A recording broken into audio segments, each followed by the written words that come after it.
Their GDP is $8.56. Their average monthly wage is $20. The country is so poor, a YouTuber couldn't spend $10 in 24 hours because you can eat like a king for $4.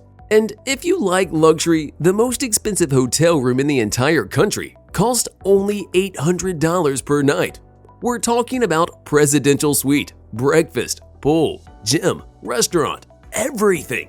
What country is this? We're going to be talking about Burundi, the nation with a red, white, and green flag, and each color represents the suffering of the nation in the past and the peace and hope of the Burundi people. The country has a population of 12 million people, living in a country spanning only 10,700 square miles, and has a purchasing power parity GDP of 8.380 billion, which comes out to 727 per capita.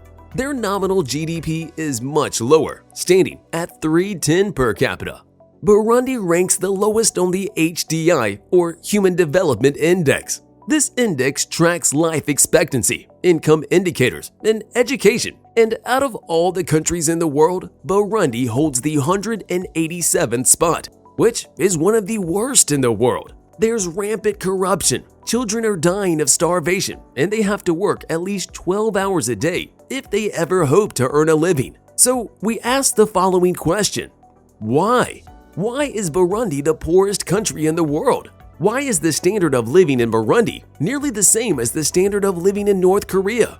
Well, to answer that question, we have to look at the troubled history of this small African country. We talked a little bit about the flag previously, and if you look at it, you'll see that there are 3 stars in the middle. They represent smashing that like button just like you should if you haven't done so already. But no, in all seriousness, the 3 stars represent each of the 3 ethnic groups that came together to create the country. 85% of them are Hutu people, 14 of them are Tutsi, and the smallest ethnic group in the country is the Chwa, representing only 1% of the population. That is important because to understand the history of Burundi, we need to understand how this nation came to be. During the Belgian colonization of the country, a country with ethnic diversity became fractioned. The colonists started separating people into 2 groups. The first was the Hutu, which represented a larger chunk of the population of this region. The second was the Tutsi, the smaller number of inhabitants in the region. Both of these groups had to carry identity cards and show them wherever they went. Sounds fair, right? Well, that was the point. They wanted to be able to easily identify the Tutsi from the Hutu. Then, the Belgians used to give the Tutsi better jobs and better government positions, while the Hutu needed to contend themselves with a less desirable job post. It's not hard to see why ethnic tensions started to rise between the Hutu and the Tutsi people. But this was just the start. The problem was further aggravated because Burundi had a neighbor to the north, Rwanda. After the tension settled and Burundi proclaimed its independence from Belgium on July 1, 1962, the problem with Rwanda persisted. Burundi and Rwanda both got their independence, and the Burundi government was led by the Tutsi. Hutu protesters came out onto the streets and they began protesting against the government. As a consequence of the protest, the government massacred about 200,000 Hutus. And in Rwanda, the problem was the same, but the roles were reversed. This continued until 1994, when the president of Rwanda and the president of Burundi were killed when the plane they were traveling in got attacked. Now, the Hutu government in Rwanda started waging war against the Tutsi in the country, and in Burundi, the Tutsi government waged a war on the Hutu. Both countries were engulfed in a civil war. How bad was it? Well, in just 100 days, the Hutus of Rwanda managed to massacre 11% of their population. Today, we refer to this event as the Rwandan genocide. Armed guards as well as civilians started killing innocent people just because of propaganda radio messages that were streamed by the government. After the massacre, there was peace in Rwanda. But in Burundi, the civil war and the killing persisted until 2003. Just 2 years later, in 2005, Pierre Nkurunziza became president of the country, and he led it until 2020. So in those 15 to 20 years of relative peace, Burundi must have made some changes, right?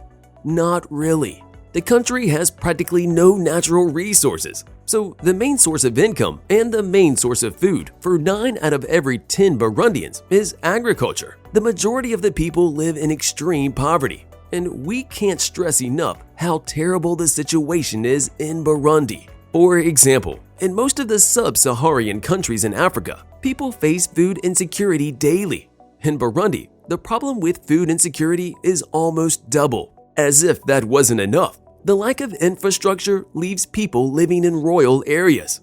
The capital city of Gitega doesn't look like a developed city, but rather, it looks like an overly developed village. This leaves most of the Burundians without water, no sanitation, and electricity is available to only 5% of the population. And to top it all off, these problems are only going to get worse as the situation in Ukraine persists. But that still doesn't answer the question as to why the president didn't take the country and turn it around. Why didn't they start building infrastructure? What happened to the promise that enough blood had been spilled in the past in Burundi, and now they would stop the senseless bloodshed? Well, we all know that a politician's greatest weakness is their tongue. They say one thing during the elections and then do something completely different once they assume office. For example, Pierre N. seemed to be welcoming democracy with open arms and looking towards the Western world as a model for future growth. But that never happened. In 2015, after his second term ended, he decided to smash that subscribe button just like you should if you haven't done so already. But no, seriously now, he decided to run again and he proclaimed himself the Eternal Supreme Guide. Why is that a problem? Well, it's a problem because Burundi has no ports. Their exports have been facing a downward trend, and the only hope for growth can only come from foreign investment. But who is going to invest in a country like Burundi? They have rampant corruption. Their president has made motorcycles illegal in the country, saying that whoever drives a motorcycle is conspiring against the government. Now the situation is worse than ever. If we ever saw a country where people were living on the verge of survival, this would be it. Their local currency, the Burundian franc, or BIF, is so devalued that people work 12 to 16 hours per day just to make 1,000 BIF. About 3,000 BIF are worth $1. So they're breaking their backs for literally 33 cents every day. Now do you see why we said it's impossible to spend $10 in Burundi at the beginning of this video? That's because $10 is the salary of the majority of the population in Burundi. And mind you, this is not an easy desk job. We're talking about 12 to 16 hours of menial labor.